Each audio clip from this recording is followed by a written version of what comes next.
If you open the Bible and try to read it straight through, it can feel strange almost immediately. One page sounds like ancient poetry. The next feels like political history. Then, suddenly you're in the middle of a war, a love song, a courtroom argument, or a letter written from prison. But underneath all those voices, all those centuries, there's one long story unfolding. A story about people reaching for God, running from God, arguing with God, and discovering again and again that He hasn't walked away from them. It begins in Genesis, not with a nation or a king, but with creation itself. Light breaking into darkness, oceans forming, human beings standing in a world that feels ordered, alive, and good, and almost immediately things fracture. Adam and Eve choose distrust over trust. Cain kills Abel. Violence spreads. Pride spreads with it. By the time humanity builds the Tower of Babel, people aren't just lost. They're trying to replace God entirely. And that's where the story narrows down to one family. A man named Abraham hears a voice telling him to leave home and walk toward a land he's never seen. No map, no guarantee except a promise. God tells him that somehow his descendants will become a blessing to the whole world. That promise becomes the thread running through the rest of the Bible. And Genesis keeps moving through generations of deeply imperfect people: Isaac, Jacob, Joseph. There's deception, jealousy, favoritism, betrayal. Joseph's own brothers sell him into slavery, and yet somehow the story bends toward survival instead of destruction. By the end of Genesis, Abraham's family ends up in Egypt, alive but vulnerable, carrying promises they barely understand. And then Exodus opens centuries later, and those descendants have become slaves. This is where the Bible starts sounding less like myth, and more like the memory of a people who suffered. They're beaten down, controlled, exhausted. And into that world steps Moses, a reluctant leader who keeps telling Pharaoh to let the people go. And that Exodus is full of dramatic moments people recognize even outside religion. The burning bush, the plagues, the Red Sea opening. But underneath all that spectacle is a deeper question. What does freedom actually mean? Because once the Israelites leave Egypt, they discover something uncomfortable. Escaping slavery is one thing. Learning how to live differently is another. That's why books like Leviticus, Numbers, and Deuteronomy exist, even though many people struggle through them. They're not random rules dropped from the sky. They're about shaping a people who had spent generations under oppression. Laws about justice, worship, rest, forgiveness, debt, food, leadership. Some feel distant now, rooted in an ancient culture, but together they reveal a God trying to teach people how to live without becoming cruel themselves. None, and honestly, the Israelites fail constantly. They panic in the wilderness. They complain. They build idols almost immediately after witnessing miracles. Moses himself loses patience. Yet the story keeps moving because the Bible isn't pretending its heroes are flawless. If anything, it goes out of its way to show how fragile human beings really are. Joshua brings the people into the land they were promised, but Judges quickly shows how unstable everything becomes afterward. There's no steady leadership. Communities collapse into violence and chaos. The phrase repeated again and again is hauntingly simple. Everyone did what was right in their own eyes, and then, almost quietly, the story slows down for Ruth, a widow from Moab choosing loyalty over self-preservation. It's a small, deeply human story about grief, survival, kindness, and redemption. And it matters because Ruth becomes part of the family line leading eventually to King David 10. By the time we reach 1st and 2nd Samuel, Israel wants a king. They want stability, strength, someone visible. Saul becomes the first king, but his fear and insecurity slowly consume him. Then comes David, the shepherd boy who defeats Goliath and becomes Israel's greatest king, Sisson. But David's story is not clean heroism. That's one of the striking things about the Bible. David writes beautiful songs about trusting God, yet he also abuses power terribly. His family fractures. Violence echoes through his household. The consequences don't disappear just because he's important. And still, David becomes central because of another promise. God tells him that one day a future king from his line will establish an everlasting kingdom.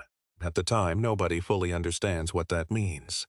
The books of Kings and Chronicles tell the painful unraveling that follows. Some rulers are wise, most are corrupt. The nation splits apart.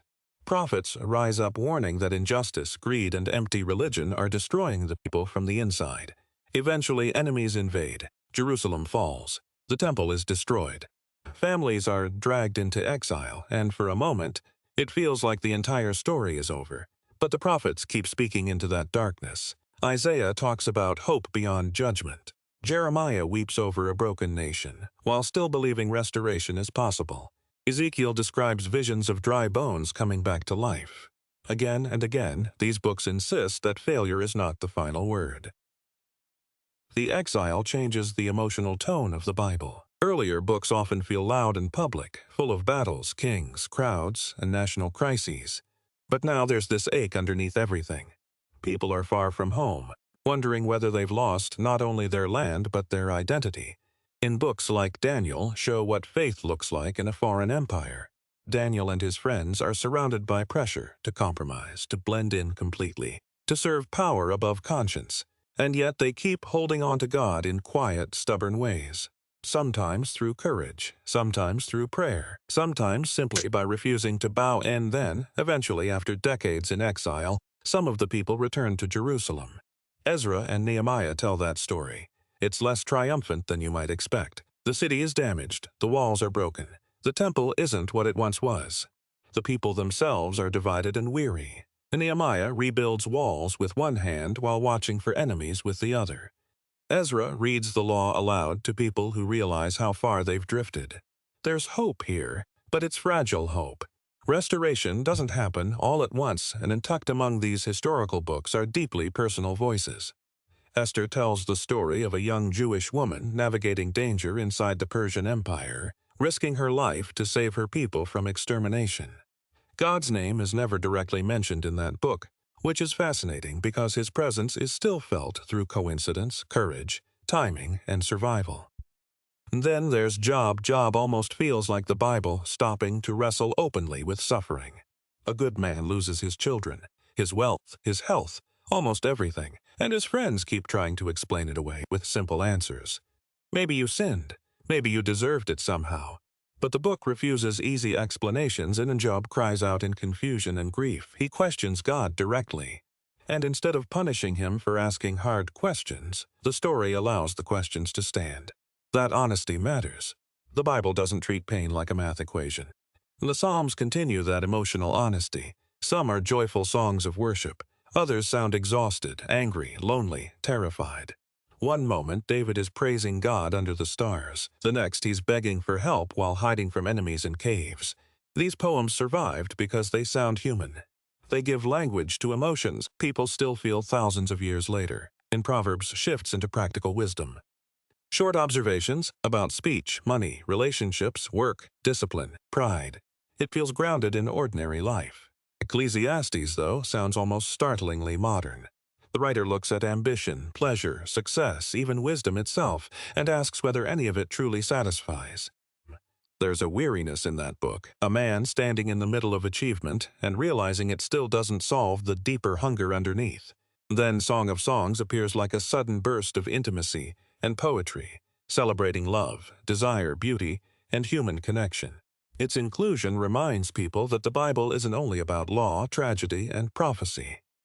It's also about joy. Sin. By the time the Old Testament closes with prophets like Malachi, the people are back in the land, but they are spiritually tired. Corruption has returned. Worship has become routine, and then, for centuries, the biblical narrative goes quiet. And empires rise and fall during that silence. Persia gives way to Greece. Greece eventually gives way to Rome. Generations grow up waiting for the promises spoken by the prophets, waiting for deliverance, waiting for the king God had promised through David's line. And then the New Testament begins in a small, occupied corner of the Roman Empire. The Gospel of Matthew opens by tying Jesus directly into the ancient story, tracing his ancestry back through Abraham and David. Mark moves faster, almost breathless, focused on action and urgency. Luke pays attention to overlooked people, outsiders, women, the poor, the forgotten. John slows down and becomes deeply reflective, describing Jesus not just as a teacher, but as the Word present from the beginning of creation itself. Together, the four Gospels tell overlapping accounts of the same life. Jesus grows up in obscurity. He works with his hands. He walks dusty roads between villages most powerful people would ignore. And then he begins teaching, and what surprises people is the kind of kingdom He talks about not violent revolution, not domination. He speaks about loving enemies, forgiving debts, caring for the poor, welcoming children, serving instead of ruling. He eats with tax collectors, touches lepers, speaks with social outcasts, and constantly challenges religious leaders who appear righteous publicly while neglecting mercy. His parables are simple on the surface but unsettling underneath. Farmers scattering seed, lost sheep, a father running toward a runaway son, tiny seeds growing into large trees. Ordinary images carrying enormous meaning, and alongside the teaching come acts people can't fully explain. Blind people seeing, storms calming, crowds fed from almost nothing, the sick restored. The grieving comforted, but the deeper conflict keeps building because Jesus isn't only offering comfort. He's confronting power, religious hypocrisy, fear, violence, pride. Systems built on exploitation, eventually the tension reaches Jerusalem. The same crowds shouting in excitement one week grow quieter as opposition hardens. One of Jesus' own disciples betrays him, another denies even knowing him. He's arrested at night, questioned, mocked, beaten, and handed over to Roman execution. And this is where the story seems once again like it's collapsing into failure. The crucifixion is one of the reasons the Bible has endured so powerfully across centuries, because it refuses to hide the ugliness of suffering. Jesus is abandoned by friends, condemned by political leaders trying to protect themselves, and executed publicly in humiliation. To many watching, it looks like another failed movement crushed by Rome, and for the disciples, that's exactly what it feels like. The man they believed was the promised Messiah is dead. The kingdom they imagined never arrived in the way they expected. Fear takes over. They hide behind locked doors. But then the Gospels move into the event that changes the direction of the entire story. And the resurrection. And the accounts are strangely grounded in ordinary details. Confused conversations, empty tombs, people not recognizing Jesus at first because grief has clouded everything. Mary Magdalene mistaking him for a gardener. Thomas demanding proof because he can't force himself to hope too quickly. And that restraint is important. The resurrection isn't written like mythology floating above human experience. It's written through the eyes of shocked, frightened people trying to understand something they never expected. And suddenly, the disciples, who had scattered in fear, to speak publicly despite threats, imprisonment, and eventually death, and that transition leads into Acts, which tells the story of the early church spreading outward from Jerusalem into the wider Roman world. At first it's small and uncertain, groups meeting in homes, shared meals, prayer, arguments about what this new movement even means. One of the major turning points comes through Peter realizing the message of Jesus isn't only for one ethnic group or nation. Gentiles, outsiders, foreigners, people once considered distant from God are welcomed in. Then there's Paul, and Paul begins as a fierce opponent of Christians. He sees them as dangerous and misguided. But after a dramatic encounter on the road to Damascus, he becomes one of the movement's most influential voices. And honestly, Paul's story gives the New Testament much of its texture because his letters are so personal. And Romans wrestles with sin, grace, law, faith, and the possibility of reconciliation between God and humanity. 1st and 2nd Corinthians show a messy church struggling with pride, division, sexual ethics, spiritual gifts, leadership conflicts, and simple immaturity. Paul doesn't write to perfect people. He writes to communities constantly stumbling forward. None Galatians pushes back against legalism, insisting faith is not about earning worth through endless rule-keeping. Ephesians talks about unity and reconciliation. Philippians is surprisingly joyful considering Paul writes much of it while imprisoned. Colossians emphasizes the centrality of Christ over every competing authority or philosophy. Then there are the deeply practical letters. Thessalonians wrestles with fear about the future and questions about Christ's return. Timothy and Titus focus on leadership, character, and protecting vulnerable communities from corruption. Philemon addresses slavery through an intensely personal appeal involving a runaway servant named Onesimus. What's striking is how grounded these writings feel. The early church isn't portrayed as flawless or constantly triumphant. There are disagreements sharp enough to split friendships. There are people abusing power, people growing discouraged. people drifting away, and still the movement spreads. And in partly because Christians became known for unusual things in that world, caring for widows, rescuing abandoned infants, feeding the poor during famine, treating slaves and wealthy citizens as spiritually equal before God. Loving enemies sounded absurd in the Roman Empire. So did forgiving persecutors. The later letters continue deepening those themes, and in Hebrews presents Jesus as the fulfillment of ancient hopes woven through the Old Testament. James focuses heavily on actions rather than empty religious talk, insisting faith should shape how people treat the poor, control their speech, and handle conflict. Peter writes to suffering believers scattered across hostile regions, encouraging endurance when faith becomes costly. And then John's letters keep returning to love and truth, warning against hollow spirituality disconnected from real compassion. Jude warns communities not to drift into corruption disguised as freedom. And finally, the Bible ends with Revelation. Revelation is probably the most misunderstood book in Scripture because people often approach it like a puzzle chart for predicting exact future events. But for the first readers, it was written to suffering churches living under Roman pressure and persecution. Its imagery is wild, symbolic, sometimes terrifying. Beasts rising from the sea, dragons, trumpets, scrolls, cosmic battles. But underneath all the symbolism is a deeply consistent message that runs through the entire Bible from Genesis onward. And evil does not win forever. Revelation pulls back the curtain on earthly power and shows empires as temporary, arrogant, and ultimately fragile. It speaks to people exhausted by violence, injustice, and fear. People wondering if faithfulness still matters. And the ending circles all the way back to the beginning. The Bible opens in a garden where humanity walks with God before everything fractures. Revelation closes with restoration, a renewed creation, no more death, mourning, or pain.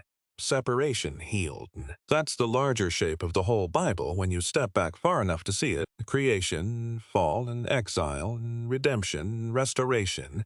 But what gives the story its staying power isn't just the grand structure. It's the honesty inside it. The Bible is filled with doubters, failures, grieving parents, arrogant leaders, frightened followers, imprisoners, poets, prophets, farmers, kings, and ordinary people trying to trust God while living in difficult circumstances. And some pages feel triumphant. Others feel painfully unresolved. And maybe that's why so many people across thousands of years have seen themselves somewhere inside these books. Because beneath the ancient settings and unfamiliar customs, the Bible keeps returning to questions human beings still ask now. Can broken things be restored? Can people change? Is His mercy stronger than failure? Does hope still exist when the world feels unstable? The Bible never pretends those questions are simple. But from beginning to end, it keeps answering them with the same stubborn conviction, and God has not abandoned humanity.